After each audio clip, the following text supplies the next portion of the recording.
livro, o capítulo 5, o banquete do rei Belsazar e a mão misteriosa que vai escrever na parede.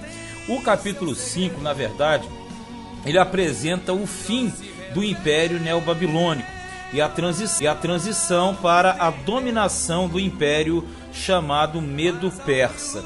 E isso acontece no capítulo 5, e você sabe que na numerologia 5 é justamente o número de redenção, né? Mas, na verdade, o original não tinha essa numeração, mas existia a sequência. Então, na verdade, nós verificamos que os 4 primeiros capítulos, eles apresentam um domínio de Nabucodonosor, ou seja, do Império Babilônico, de uma forma ampla e abrangente, que foi entregue pelo próprio Deus. Mas o capítulo 5 vai apresentar este Império Mundial que foi entregue nas mãos de Nabucodonosor, sucumbindo aqui na ocasião de Belsazar, sendo que Belsazar, nós vamos verificar aqui, ele não era o imperador, ele era o corregente do império. Mas vamos ler, à medida que nós formos lendo, nós vamos esclarecer os assuntos. 5 verso 1 diz assim: o rei Belsazar deu um grande banquete a 1000 dos seus grandes, e bebeu vinho na presença dos 1000. Quer dizer, este camarada aqui, o Belsazar, que era na verdade um corregente e não o imperador principal, nós devemos entender isso. Esse Belsazar, ele fez um grande banquete e distribuiu bebida para todos. No caso, isso aqui acontecia em ostentações, em momentos que você queria se exaltar e se julgar grande dominador. O que dá a entender que ele, como corregente, parecia estar dominando sobre todo o sistema, ainda que de uma forma interina. Talvez seja isso. Mas o capítulo 5, na verdade, vai apresentar uma leitura, uma interpretação de uma inscrição que aparece na parede. E esse é o ponto-chave. E esse caráter extraordinário de sabedoria que é dado somente a um intérprete, que é o Daniel, que tinha o Deus verdadeiro como intérprete. Então, o Belsazar, na ocasião aqui, ele chama o destaque para ele pelo fato do que ele fez, e não propriamente do que ele era, porque não sendo ele o primeiro dominador, nós entendemos que aqui ele estava interinamente, talvez, sobre todo o sistema. O imperador nesta época aqui era Nabonide, tá? Nessa época aqui era Nabonide, que é da genealogia justamente do Nabucodonosor, nós vamos falar mais à frente. Versículo 2. Havendo Belsazar provado o vinho, mandou trazer os utensílios de ouro e de prata que Nabucodonosor, seu pai, tinha tirado do templo que estava em Jerusalém, para que bebessem neles o rei, os seus grandes e as suas mulheres e concubinas. Na verdade, era uma grande festa, um grande carnaval, uma grande orgia. Aí você percebe que Belsazar, ele manda buscar os utensílios que pertenciam ao templo de Deus, que Nabucodonosor tinha levado para a Babilônia. Só que aqui no detalhe diz que Nabucodonosor era seu pai, veja bem, mas na verdade ele não era pai genealógico. Esse pai aqui no sistema é pai como superior, como aquele que vem de uma forma ancestral, como Davi, no caso, em Israel era tratado como Jesus, filho de Davi. Jesus não era filho de Davi literalmente, mas era na verdade, Davi era ancestral dele. Então é por aí que o negócio vai, porque na verdade o Belsazar, ele era de uma outra linha genealógica. O verdadeiro imperador era Nabonide. Então Nabucodonosor já tinha morrido e outros imperadores já tinham passado de cargo. O que está chamando a atenção aqui é que esse Belsazar busca esses utensílios que são sagrados e traz para que automaticamente fossem adorados ou chacoteados diante dos deuses pagãos. Lembrando que Belsazar, que é o nome dele, não confundir com Beltesazar, que é o nome de Daniel, significa o Deus Bel protege o rei. E o Deus Bel nós sabemos que é Baal ou variantes. E ali o Belsazar, ele vai simplesmente profanar os utensílios que vieram do Deus verdadeiro de Israel. Aí no 3 diz: então trouxeram os utensílios de ouro que foram tirados do templo da casa de Deus, quer dizer, o templo de Salomão, que estava em Jerusalém, e beberam neles o rei, os seus grandes, as suas mulheres e concubinas. Então, quer dizer, eles fizeram uma grande orgia, eles profanaram aquelas peças, ó. Beberam o vinho e deram louvores aos seus deuses de ouro, de prata, de cobre, de ferro, de madeira e pedra. Quer dizer, ele trouxe o material que pertencia ao templo de Deus, que Nabucodonosor tinha transportado, e nós entendemos aqui que o último imperador, na verdade, foi Nabonide, não era mais Nabucodonosor, e Belsazar seria, na verdade, o quê? Ele seria filho de Nabonide, e não filho de Nabucodonosor. Então você compreende. Já eu vou passar para você uma relação completa. Aí diz assim: beberam vinho e tal e louvaram os deuses deles. 5. Na mesma hora apareceram os dedos de mão de homem e escreviam defronte do castiçal, na estucada parede do palácio real. E o rei via a parte da mão que estava escrevendo. Vamos lá. Aqui aparece uma mão escrevendo na parede. Aí o Belsazar vai tremer e vai bater as pernas, vai ficar apavorado. Versículo 6. Então se mudou o semblante do rei e os seus pensamentos o turbaram. Ele ficou perturbado, hein? As juntas dos seus lombos se relaxaram, quer dizer, o calafrio pela espinha, e os seus joelhos bateram um no outro. Parece até desenho animado. Mas ele ficou cismado, apavorado com aquela inscrição da parede. 7. E ordenou o rei com força que se introduzissem os astrólogos, os caldeus e os adivinhadores. E falou o rei e disse aos sábios de Babilônia: qualquer que ler esta escritura e me declarar a sua interpretação será vestido de púrpura e trará uma cadeia de ouro ao pescoço, quer dizer, uma corrente, e será no reino o terceiro dominador. Por que ele fala o terceiro? Como eu já falei anteriormente, ele na verdade era um corregente. Ele era filho de Nabonide. Na verdade, o verdadeiro imperador era Nabonide. Belsazar estava interinamente, e ele promete que o elemento que interpretasse seria o terceiro, porque sendo Nabonide o primeiro, automaticamente ele era o segundo.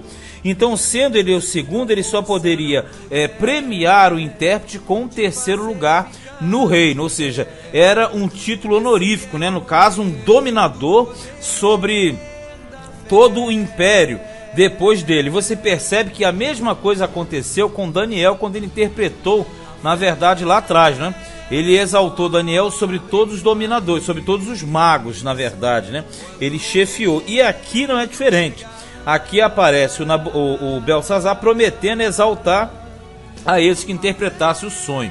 Lembrando que aqui, pela lógica, você sempre tem que marcar esse sentido. Belsazar não era o imperador. Ele era filho do imperador e que estava, por algum motivo, interinamente dominando. Dá a entender que é um período em que o pai dele, no caso Nabonide, ficou na Arábia tratando de alguns problemas. E ali, naquele caso, ele justamente ficou sendo rei durante segurando as funções, né? Durante mais ou menos uns 8 anos, enquanto Nabonide estava no deserto da Arábia. Mas vamos lá, versículo 8. Então entraram todos os sábios do rei, mas não puderam ler a escritura, nem fazer saber ao rei a sua interpretação. Então o rei Belsazar perturbou-se muito, e mudou-se nele o seu semblante, e os seus grandes estavam sobressaltados, quer dizer, todo mundo apavorado. A rainha, por causa das palavras do rei e dos seus grandes, entrou na casa do banquete, e falou a rainha e disse: ó rei, vive eternamente, que é a saudação comum a imperadores. Não te turbem os teus pensamentos, nem se mude o teu semblante. Há no teu reino um homem que tem o espírito dos deuses santos. E nos dias de teu pai se achou nele luz, inteligência e sabedoria, como a sabedoria dos deuses. Veja que eles falam de Daniel naquela cultura que eles desfrutam, né, compartilham.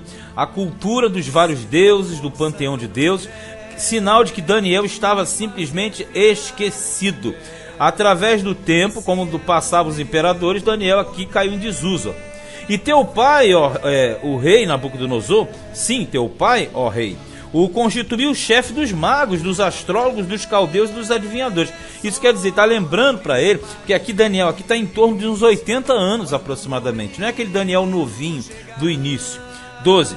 Porquanto se achou neste Daniel um espírito excelente, e ciência, entendimento, interpretando sonhos e explicando enigmas, e solvendo dúvidas, ao qual o rei pôs o nome de Beltesazar.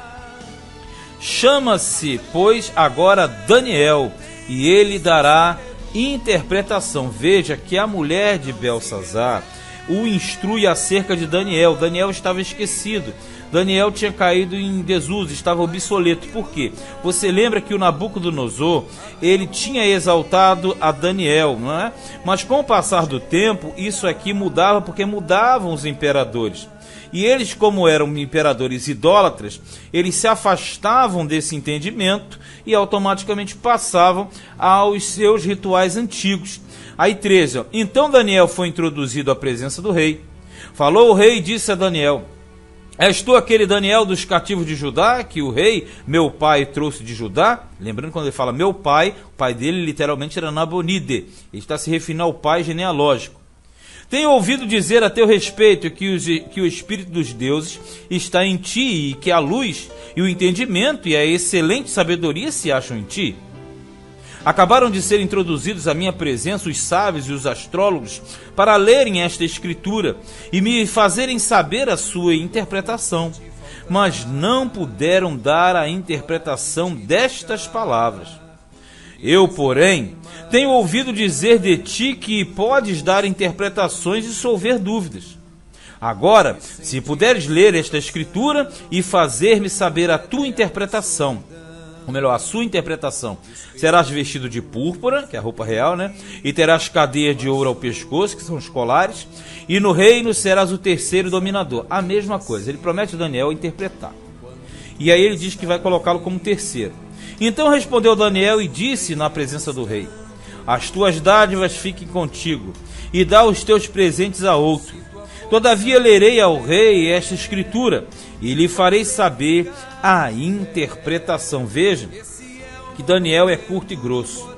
Ele não queria se envolver com Beltesazar. Com certeza que ele já sabia que o Império Neobabilônico estava caindo e ali era a sentença final.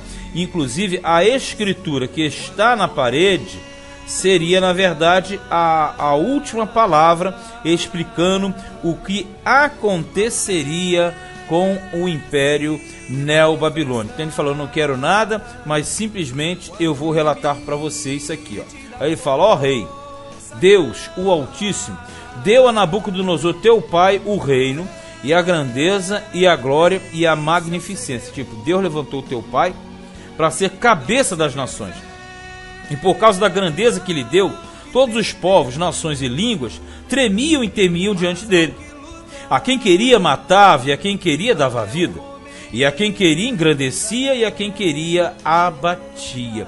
Ele está relatando o propósito de Deus para com Nabucodonosor e o Império Neobabilônico. Versículo 20.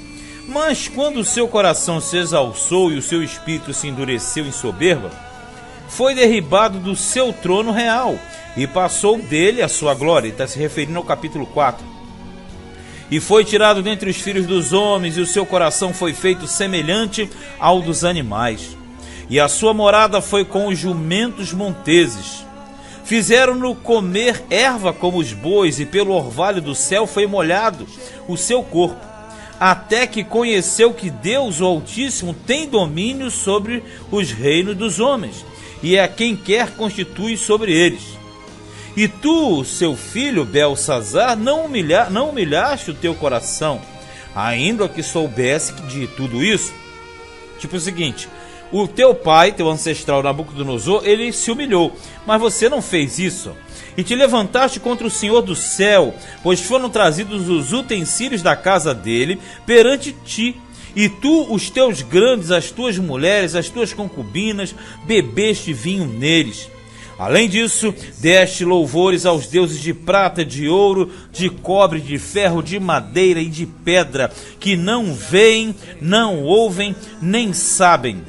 Mas a Deus em cuja mão está a tua vida e todos os teus caminhos, a ele não glorificaste. Veja bem, o que Daniel apresenta aqui É o sentido de que Belsazar, ele simplesmente menosprezou o Deus verdadeiro. Ele profanou os utensílios sagrados, o que na verdade isso era um sacrilégio. Naquele banquete foi na verdade um carnaval profano, no qual só se prestou homenagens aos deuses pagãos. Ele simplesmente ignorou o Deus verdadeiro e utilizou os seus utensílios. Aí parece que isso aqui foi uma coisa sem muita intenção, mas o que parece, pela voz de Daniel, pela colocação dele, não. Parece que é algo simplesmente de afronta real. Parece que Belsazar afrontou diretamente ao Deus verdadeiro. Por isso que vem sobre ele uma sentença. E aí Daniel esclarece o que está na parede, 24. Então, dele foi enviada aquela parte da mão, e escreveu-se esta escritura. Esta, pois, é a escritura que se escreveu. Vamos lá. Mene, mene, tekel e parsim. Aí ele diz, 26. Esta é a interpretação daquilo. Mene, contou Deus o teu reino, e o acabou. Tekel, pesado foste na balança, e foste achado em falta. Quer dizer, o pecado dele é muito grande. Pérez, dividido foi o teu reino, e deu-se aos medos e aos persas. O que ele está dizendo é o seguinte: você está simplesmente sendo notificado de que o teu tempo passou. Porque quando você lê a expressão mene, mene, tekel e parsim, na verdade, na verdade são palavras que têm símbolos. Quando fala mene, mene é o mesmo que mina. E a mina, na verdade, o tekel é meia mina, o meio ciclo. E aí você tem que ter um trocadilho interessante aqui. Quando ele fala mene, mene, ou seja, mina, né? É dinheiro, valor. Mina. Aí ele fala tekel. Tekel é no sentido de medir, de pesar. Então quando você fala mina, é valor, é peso, de valor, de quantidade. Aí ele fala assim, mene, ou seja, valor, peso, dinheiro, quantidade. Aí ele fala tekel, quer dizer, pesar, medir, esquadrinhar, saber. Aí ele fala o parsim, ou nessa versão aqui, parsim. Parsim vem da palavra par, que significa dividir. A mesma palavra que vem de Pérez, ou do verbo parás. Então, traduzindo isso aqui, seria mene, ou mina, tekel, quer dizer, pesar, medir, tu foi pesado e medido, e parsim, você teve o reino rasgado, dividido. Por isso que a interpretação é bem objetiva. São 4 expressões. Mene, depois mene, tekel, parsim, ou seja, mina. Pesou como se colocasse em 2 partes da balança, ok? Dividiu a mina em 2. Botou de um lado e outro da balança. Aí, o lado dele desceu, ou seja, ele está em péssima situação. Ele está contrariamente Deus. Então tekel, Deus pesou, botou na balança e viu que ele está em falta, automaticamente parsim. Isto aqui na simbologia mundial, nós devemos entender o quê? O Império Neobabilônico foi levantado por Deus com um objetivo. E este objetivo automaticamente fracassou. Então agora ele está pesando, está avaliando e está dividindo. Aí ele fala assim, no 27, pesado foste na balança e achado em falta. Pérez, dividido foi o teu reino e tal. Porque parsim significa Pérez, tá? Quando você lê parsim, Pérez é a mesma coisa, dividir, rasgar. 29. Então mandou Belsazar que vestissem Daniel de púrpura e que lhe pusessem numa cadeia de ouro ao pescoço. Ele não queria, né? E proclamaram a respeito dele que havia de ser o terceiro dominador do reino. Você já sabe, terceiro porque ele era o segundo. Naquela mesma noite, aí já muda, vamos esperar um pouquinho, 29. Então nós entendemos aqui no 29 que ele foi exaltado. Daniel não queria, ele foi praticamente obrigado a receber aquelas honrarias. Aí sim no 30. Naquela mesma noite foi morto Belsazar, rei dos caldeus. Então aqui dá a entender que eles foram simplesmente atacados e dominados. Mas pelos fatos históricos, na verdade, ele não teve, não existiu uma grande afronta, né? Os historiadores, na verdade, narram que esse evento, quando eles estavam bebendo e se embriagando, e você sabe que, na verdade, o verdadeiro imperador era Nabonide, não estava, ele era interino. Então, naquela ocasião, o exército de Ciro chegou à Babilônia para se apossar dela. Só que nós entendemos que não era Ciro que liderava, era Dario, porque aqui no 31 diz: e Dario, o Medo, ocupou o reino na idade de 62 anos. Veja bem, quando fala de Dario, o Medo, aí tem que ter aquela questão. Por que ele Dario, o Medo? Porque o Ciro era persa, o império é Medo-Persa. O império é Medo-Persa. Então, quando você vê no 28, ele fala: Pérez dividido foi e dado aos medos e persas. Então, quem domina a situação ali foi Dario, o Medo, e não Ciro, o Persa. Mas, na verdade, era um império só. Era a questão dos corregentes, ok? Os corregentes. Agora, a grande verdade é que quando você entende aqui que Babilônia caiu, foi tomada pela Pérsia ou Medo-Persa de uma forma pacífica.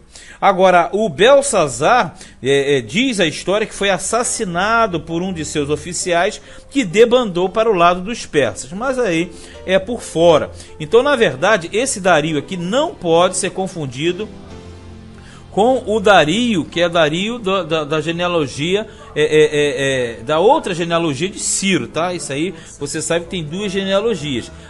Tem Dario da genealogia persa e tem Dario da genealogia dos Medos. Mas o certo é, na idade de 62 anos, ele invadiu e tomou. Agora, lembrando, como eu falei que Belsazar não era filho direto de Nabucodonosor, era filho de Nabonido, você tem que pegar isso na história.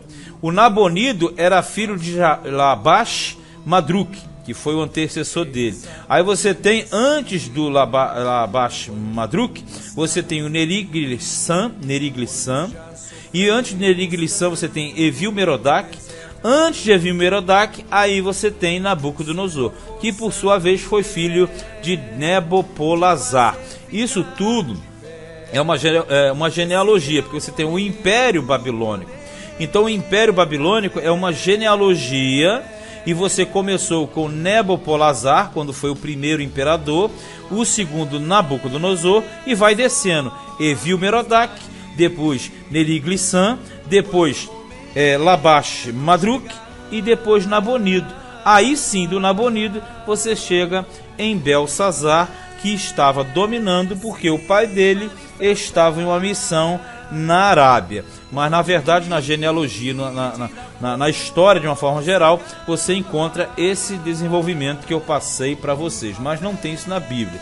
Isso aqui é por fora. Moral da história, capítulo 1, 2, 3, 4 e 5 foi justamente a dominação babilônica, neobabilônica, que durou até 539 a.C. Daqui para frente, do capítulo 6 em diante, nós já temos a dominação dos persas, ou melhor, medos persas. E depois nós falaremos de mais assuntos. Esse foi Daniel, capítulo de número 5.